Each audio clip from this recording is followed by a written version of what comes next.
Loft here at Cobra Command Center. And tonight, I'm here with my co-host, Zach Jeter, and a very special guest, one of my good friends, Dallas Toler-Wade. Narcotic Wasteland, Nile. We're here to talk about the Riff. We're here to talk about metal and guitar playing in general. And we hope to pass on some knowledge to all of you. Dallas, welcome. Always a pleasure, sir. My pleasure. Yeah. Boys, we like to start the show with a little SWAT. Let's start it off right. Gentlemen, here's to it. Start your engines. All right.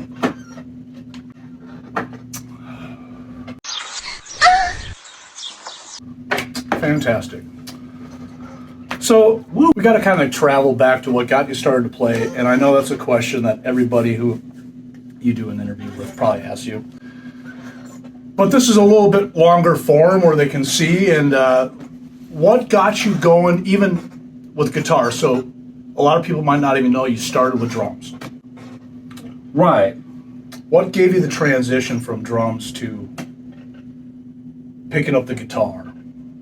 Well, you know, even though when I started out I was really into drums, the guitar was always around. You know, my grandfather played, my cousin played, and just about everybody played an instrument. There was some piano playing, you know. Totally. A lot of us could do that. And one of my actual grandfather's uncle, who used to work at a movie theater, I think he actually traveled the world a little bit with a guitar. Oh, really? So it's definitely in the family, in the blood, in the genes. Yeah, in a lot of way. And my dad played bass, so it was always around. Yeah. But and I could do a little bit of stuff with guitar, but I didn't get serious until I started hearing more of the metal stuff. Right. Know? Metal Church actually was one of the first ones. I was just like, of course, I want to know how to play that. Fucking that is Metal just Church. the evilest guitar I've ever heard. Right. The riffing. So that's a great segue, actually. What was the first riff that you heard or song from what band that was like, I have to play electric guitar? I think that was definitely one of them. I was getting into, Judas Priest, Iron Maiden, all the usual suspects, Metallica, Megadeth, Slayer, Testament, Anthrax, Exodus, Overkill, Artillery, Sanctuary. I was into it, Yeah. And then other bands like Sabotage, which I've actually been listening to a little bit lately, just revisiting. It's fun, good stuff. Great guitar playing. Yeah. And it influences and brings back, a lot of stuff for writing. When you listen to some of the older stuff that you're into. Most definitely. Speaking of like how you got your start in drums, I was telling Krish the other day, literally the first death metal show, the first extreme metal, I guess you could say, show that I ever saw was Lecherous Nocturne with you playing drums. Oh shit! And I guess it was Chris and you and Stein. And Mike and that Stein, was the first death metal show I ever saw was Lecherous Nocturne with Dallas on drums. I remember being like, I was like fucking 15 or something. Like, way to make me feel old there, buddy. Right. Yeah, sorry about that, man. That would have been the Adoration, the Blade days, and a lot of people might not know because Lecherous Nocturne is certainly not a household name, but Dallas did play drums on that album with us and helped pretty much write and produce a lot of the songs with us, and it was a joy. So to be able to work, and of course, as a guitar player, I wanted to work with Dallas, like playing guitar together, and we did do something else. But Dallas was still playing drums and a side project that we wanted to do, but it didn't pan out. I didn't even know what a blast beat was. Like, I listened to thrash and shit before. I was about to ask, that. What were you listening to before? Yeah, I got kind of an entryway like through thrash metal, and then got into death metal. Kind of gradually. I think Vader was one of the first death metal bands that I heard. But then the first death metal show that I actually ever saw was that show. Wow, that's pretty crazy. Pretty crazy. So that's funny, pretty actually. crazy fact there. Like getting back to that, one of the things that's kind of interesting was my transition from the drums to the guitar more full time. I would say right there at the end, because I was like, well, maybe guitar was so difficult when I started playing. I was like, man, I don't know if I can ever do this. Not to mention, I didn't know anything about the setup of a guitar or anything like that. Was it harder for you to adapt to than jumping into drums? Probably in some ways about the same. I just was kind of doubting myself a little bit. I was just like, oh my God, how are they doing that? Because by then, you have like guys like Ingve and all this stuff. And I was like, holy shit, can I do this? Right. No, I mean, I still can't do that. Kind of found my own path in a way. Right. Just a little bit more rhythmic oriented. But yeah, that whole transition, I say that I was probably had given up really practicing my drums around probably about the Seventh Son era. When that album came out, it's a great record. That was the one that I used to play along with. Nico McBrain. And then a great probably example. the fastest song I had done until Lecherous was Angel of Death. Wow. Oh shit! I was actually able to do that for a little while, and then at that point, I was just like, well, what else is there? I just started playing more guitar. Right. After you conquered the drums to a certain point, it was kind of. But it's all about the riff. Well, that's a big jump from Angel of Death and Slayer style to Lecherous Nocturne. The tempos are much faster. That's what I was thinking. Because what I remember inspired me was getting to get a drum set. Sorry to interject. Was the blast beat basically right? So it's understandable. When you first heard the blast beat, do you remember? Yeah. I mean, it seemed like the really fast, like at the time, like it was kind of a way skate up beat there. type. Cryptic Slaughter. I think there was a kind of a pretty quick one on SOD. Charlie was yeah, and then there was some early stuff. I think Bolt Thrower Realm of Chaos was also another one where it was like, wow, that's out there. Yeah, and I instantly fell in love with those guys, and that actually is what segued me into death metal more. It was Bolt Thrower. Yeah, it's a great band. It's just brutal. Just heavy fucking heavy. Super heavy riffing. Yeah, that was just one of my favorites, and I liked all the lyrics too. Great concepts. All the album, the artwork is killer, and Terrorizer, World Downfall with Pete was doing blast beats. Pretty heavily on that. Yeah, that's when things started to get. Also. That's when things started to get clean, like more precise, but also more aggressive. And I think that led to heavier riffing. So, the evolution of drums and stuff like the blast beat and all these different techniques in the drum world and so on and so forth has definitely helped evolve guitar playing and the riff.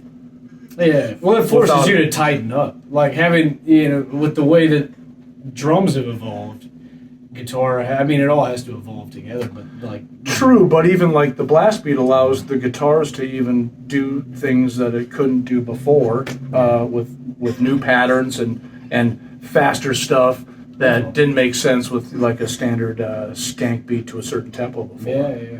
So when you were approaching writing songs and sitting down to be inspired by riffing, like, is it a blank slate, or do you have a song title in mind that you're trying to write towards and evolve that way? I mean, how do you start a song when you're sitting down just getting going? That's actually a good place to start. It may not be happening all at the same time yet, you know what I mean? Like, sometimes I'll have a couple of ideas and you either write it down or you put it into a Word document or whatever, and then just leave it there. Or then sometimes, you're playing guitar and essentially the same thing happens. You capture it so it's there. I've revisit it. Yeah. Like sometimes do you also do you start off with like a title or a theme in mind and then build the riff off of that? Like around it? Yeah, sometimes that happens. Yep, definitely. That was kind of the case of Delirium, actually. Delirium Tremens, the song that was, the title, our second album. Right. And that was definitely kind of had that whole thing in mind. And then, the chorus and shit, and all that stuff. Was kind of wrapped around the song title and like the theme of it. Yeah. Right. And it's basically about delirium tremens and how it can actually kill you. Certainly can. Yeah. So, if you're a real heavy drinker, trying to go cold turkey, it might fucking kill you. It will kill you. If you're a heavy drinker trying to go cold turkey, please seek help. We all have grease in here at the Dark Side of the Riff, but there's a limit. and everybody should know their limit. Slow down gradually. Slow down, right? Yeah. So when you're writing songs and you're like, okay, I'm trying to get an approach where I want to use certain techniques. Is there any technique-driven riffs where you're like, I've really wanted to use this technique? Maybe it hasn't worked out in other songs. Is there some times where you write a riff or a sequence of riffs that are surrounded around a certain technique, maybe? Sometimes things might inspire something. I know to a certain degree that, yeah, but for the most part, it can be just notes that I'm kind of hearing in my head too. So a lot of times it'll be a little bit of a combination of both, because it's always cool to just sit down and experiment a little bit and just see what, I found a really strange one tonight, a riff before I came out, actually. It's a very odd one. Yeah. And right now it hurts, but I'll get it. Of course. That's the way they all hurt at first, right? Yeah. It's a really weird one. I think if they don't hurt, you're not doing it right. Sometimes. Well, sometimes. Yeah. And you often find like the hardest stuff when you're writing it seems very difficult, and when you go back to play it after you've learned the full song, you're like, oh, it's not as. I think that's signs of getting better as a player.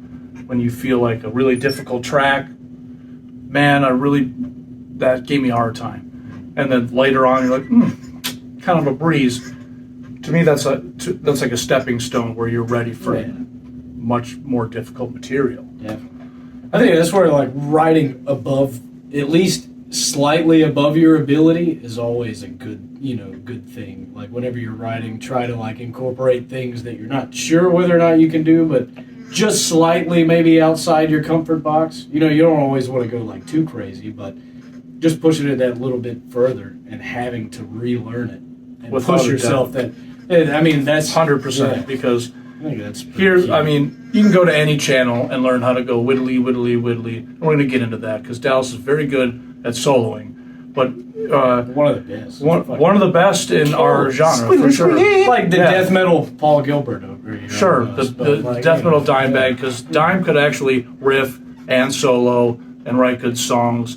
And usually, as a player, you're generally one of the three. You're either a good songwriter, not a great player, certainly not a good soloist, and any other variation. All three is extremely difficult. All three is kind of. Speaking of which, pretty rare. Dallas, you're an incredible vocalist. Death metal vocalist. Thank like you, I was guys. saying earlier. Seriously, you're actually you're probably one of my favorite death metal vocalists as far as just like your range and your vocal rhythms and stuff like that. Where did all of that stem from? I know you said you're talking about instrumentally how you got into the guitar, but vocal wise, when it comes to metal and what you do now in death metal, like what kind of started you in the direction that you ended up taking?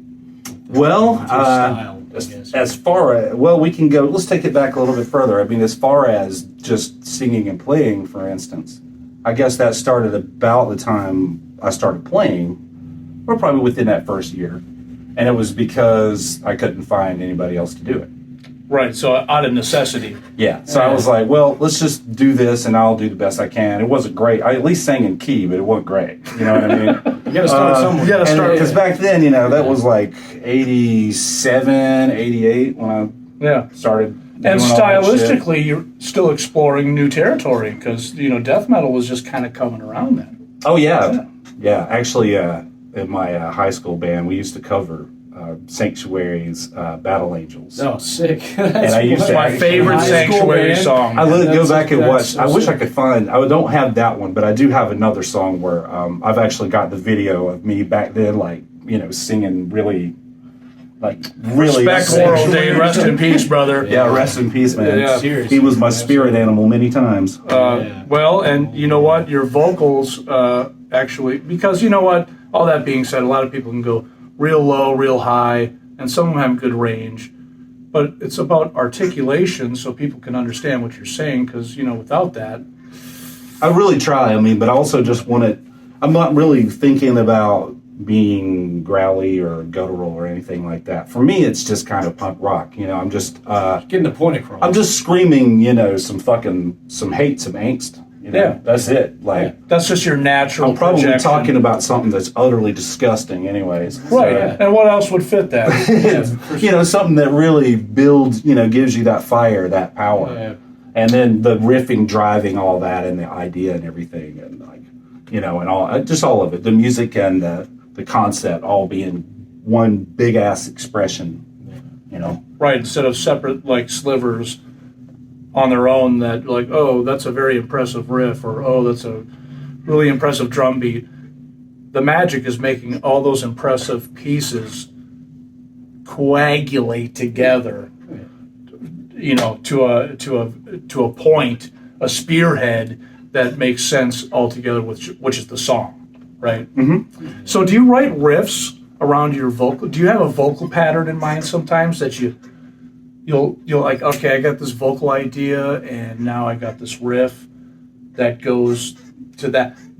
Would that riff have never existed without that vocal idea? That's quite possible, yeah, because that's what'll happen. You'll either be humming something or you'll be singing something. In the case of the next single, which I'm not going to reveal too much about yet, that is pretty much exactly what happened. But it all happened kind of, not, I guess, I had an idea for one of the guitar parts or whatever, and then I was just listening to it, and I was like, that's it. And there's the chorus. And then I sang along with it that immediate, I was like, yes, you know. It felt right, and it was like, yeah, I was like, that was kind of exactly what I was going for that particular thing. It's going to be fun. So is that magic? Is that magic? It's just the shit that the reason why we do it, man. The metal gods, right? We want the totally. When I'm writing this stuff, I want the goosebumps. I want the tears. I want the anger. I want to throw shit. You know, I want to just purge all that shit out. God damn it. You know what I mean? And that's the more technical you go, it starts to feel upbeat and Nintendo-y music, and you lose all feeling. It's all about balance. And really, you know, the riff's all about feeling. All right. Yeah. For all you out there who are new to guitar playing and new to heavy metal, death metal, and variations thereof. Yeah, I mean, my entire history of playing, I mean, that's, you know, either I joined a band that was doing that or I was in a band that was doing that. That was one of the driving things, was just like, you know, music that actually had real emotional content to it.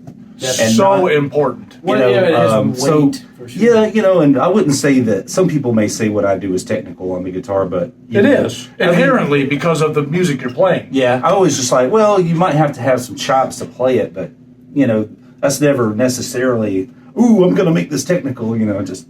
At the same time, you can't tell the difference between some guys who are purely technically focused, because there are a lot of those guys these days. Let's be honest. I mean, we know who they are. We're not going to say names, but there's a lot of, actually. they're killer. Yeah, because that's what they're wanting. They're killer. Yeah, that's great. Yeah. It's not just about it's not just how complex can it get. Yeah, it's not just about how fast can I play this diminished run and then put a little sweep thing at the end. Look, it doesn't have to be technical just to be technical. You lose the listener and you lose the players that are listening to your stuff, your peers. Emotion, feel, vibe. I feel like physical technicality, it's cool, but it'll only take you so far. Technically, there's also musical technicality, like the complexity of the writing, of the changes, of of how things are woven together. And like you were talking about earlier, how everything fits together, how you might come up with a vocal idea first and you write the riff around that. You know, like everything lends itself to the bigger picture, not just, everybody's trying to be as impressive as humanly possible with their instruments. Yeah. And that skill can't really be taught, by the way. That's felt over the years of playing. So in that very same vein, when you're writing a song and you're feeling out the riffs and you're playing through, all the parts in your head and you're like, here's the vocal line, here's it, it's starting to come together. Is there ever a point where you're like, it's not technical enough? No, not really. I mean, is it just doing the thing it needs to do? You know what I mean? Is it got the guts? Nowadays with Narcotic Wasteland, there's definitely a little bit of a punk rock thing going on. So I noticed that right away. There's a little bit of that in there as well, which I'm enjoying. And it's a lot of your. That's a lot of your influence and your background, though. Yeah, in a lot of ways it is. And then all the stuff all the stuff from back in the day, I kind of ended up revisiting. Right. And I was just like, oh, wow, I remember why I like this. Right. It's such a great feeling, right? Yeah. It really lends to things not being as, a lot of death metal, you get this sterile kind of like, but when you have especially with that kind of punk influence, it's got this rawness, it lends this sort of raw. And the aggression, to be honest, that metal really didn't have at first. Thank you, Jeff Hanneman. We love you. Rest in peace. No shit. Real. You really, Yes. really kind Absolutely. of brought in that punk element to a lot of metal in the early days. I'm glad you hear that. Yeah, Without a I fucking doubt. hear it. Yeah, without it. There's no disputing the It's, undisputed attitude. Yeah, DRI is one of my favorite bands ever. Remember seeing, I think, Dave Lombardo wearing a shirt of theirs, like back in the Back day. in the day. It'd be cool to see him play for them, actually. What's the biggest difference, would you say, your approach to playing guitar, moving from your early Teratosis days into the Nile days, is what, at this point, is probably where you found Dallas, was with Nile. If you're a fan of Dallas, it probably started with Nile and moved into Narcotic Wasteland through that. What's your different approach from coming from the Teratosis days, moving into the Nile days, moving into the Narcotic days? Talk a little about that and where you come from and how it's evolved. I think I was just kind of rolling with the times on it, man, because in the beginning it was a little bit more thrashy with actual vocals, the stuff that I was doing. And then on into Teratosis and Deucalion, which was another band that I was part of, and actually Ed was part of also. Right. So we were playing shows together, and then we're in the same bands together, and you know how that kind of thing goes. It was like a scene of musicians, and that's kind of how that started. And then when that kind of dried up and there just wasn't much going on, I was still looking for stuff to do, and that's when I came across the Nile gig, and then 18 years later, and then like, whoa, One hell of a career later. Yeah, absolutely. I think inherently, and I could probably say this to a certain degree with the guys in Nile right now, is that it was really, it's always been kind of a musical journey. You know what I mean? And I think that's what's going on. I think everybody was just kind of looking for the heavy thing that they like. You know what I mean? And it takes you through all these things. It's like, you know what I mean? It just takes you all through these phases of life. Just, different influences and stuff. And where you're at that point in time in your life and where you're coming from, all definitely makes an impact on your riffing and your songwriting. Yeah. And now later in life, I'm feeling more of the thrashy, punky side of things of life. Right. So, it just really, it's fun. I think it's really important to, keep your mind open when it comes to, and try to figure out what the hell it is you want to do, because we get one. You get one. And, as far as the metal gods bestow only one. Yeah, but I think that was the thing is, it was cool to meet and jam with killer musicians along the way that had a similar thought of, let's push this thing to the fucking limit. Let's write some really awesome shit and go out and do this thing, because going out on tour for those extended periods of time, that's not like talking about it. It's very difficult. It can be very difficult. You can, I know personally that I've definitely experienced some burnout out there, and it was good to take a break from it. Speak a little how you dealt with that, Dallas. How did you deal with your burnout while you were out on the road? Did you deal with it in a healthy manner? Was it inspiring to write new riffs? Because you've done very extensive worldwide touring, and still a lot of extensive touring today with this new band, Narcotic Wasteland.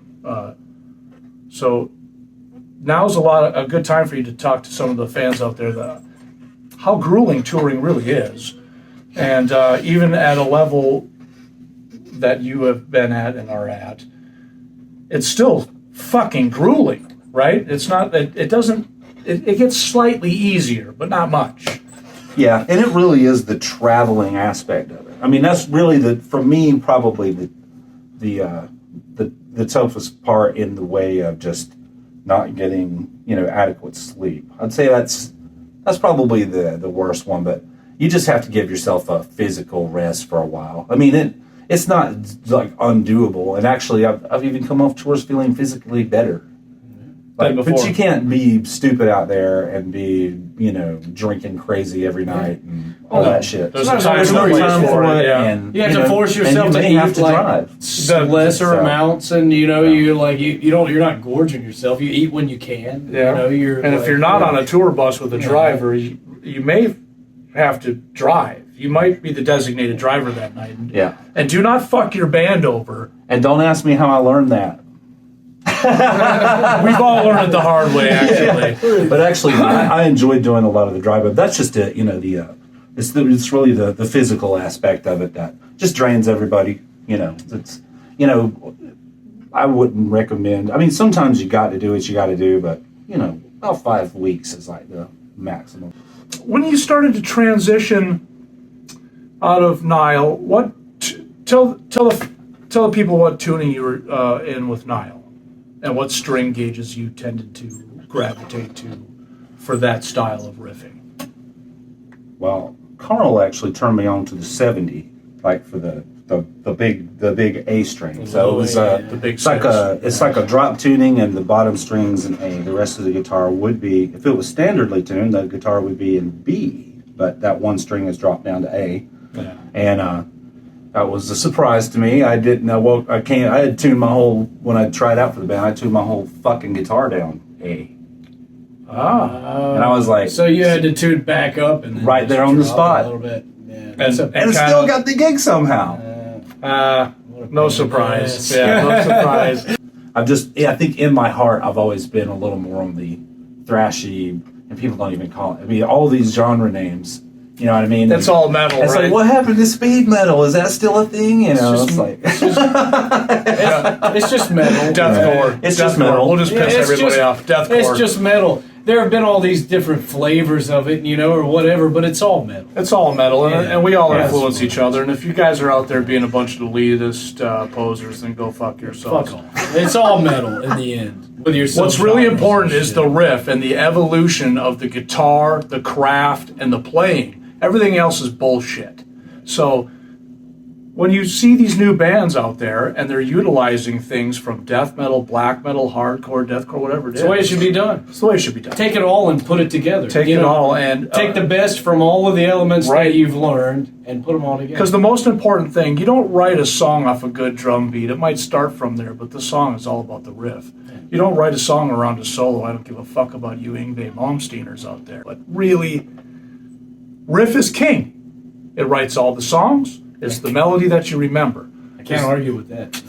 Well, I mean, in Narcotic, I have a few that I play, but I really like They elevate the song, though. I like having a lead guitarist. That was the thing. I'm gonna, if it was up to me, I'd have 2 guitar players plus me playing guitar, and I would just stand there, play rhythm, and fucking scream at people.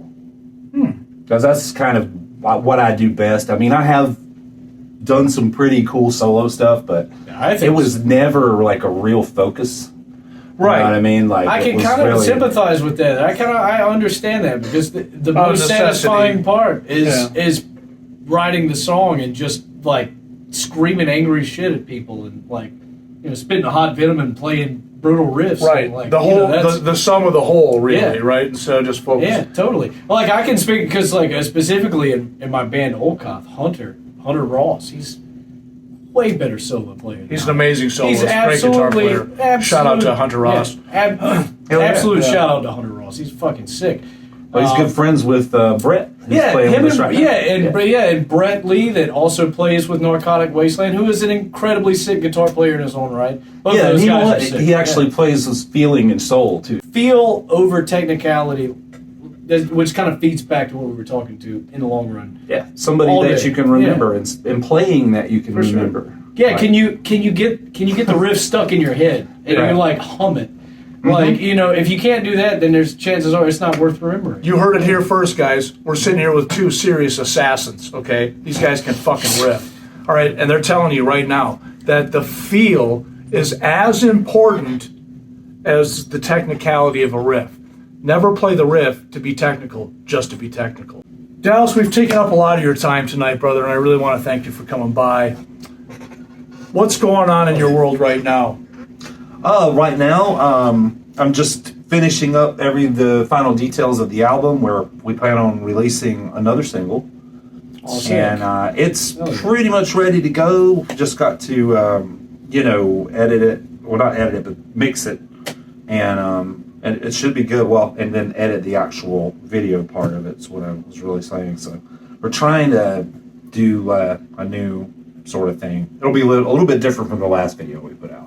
Which was awesome, by the way. Thank you. Thank you. Yeah, badass. Looking forward to seeing it, man. And Killer. you guys recently just acquired a new bass player, I understand, and that guy is helping out with a lot of the video kind of stuff. He's got that sort of stuff, a talent in that avenue too. Oh, absolutely. Kenji is going to be, I think it's going to be incredible once we finally get out on the road this year. 100%. Hell yeah. Then that's pretty much the later of the year. You know, we're going to put the album out, sometime in the first quarter of this year. Right. And then, Finish it out with kind of... and then we'll start playing some shows. But, last year we did a lot of stuff in the U.S., so we're looking to, play a few U.S. shows, but we're really looking to, leave the country with Narcotic Wasteland. That's the next intended goal, anyways, other than just keeping the pressure on, keeping the foot through the firewall, so to speak, and just keep pressing forward with everything. And and just metal in the face, motherfuckers.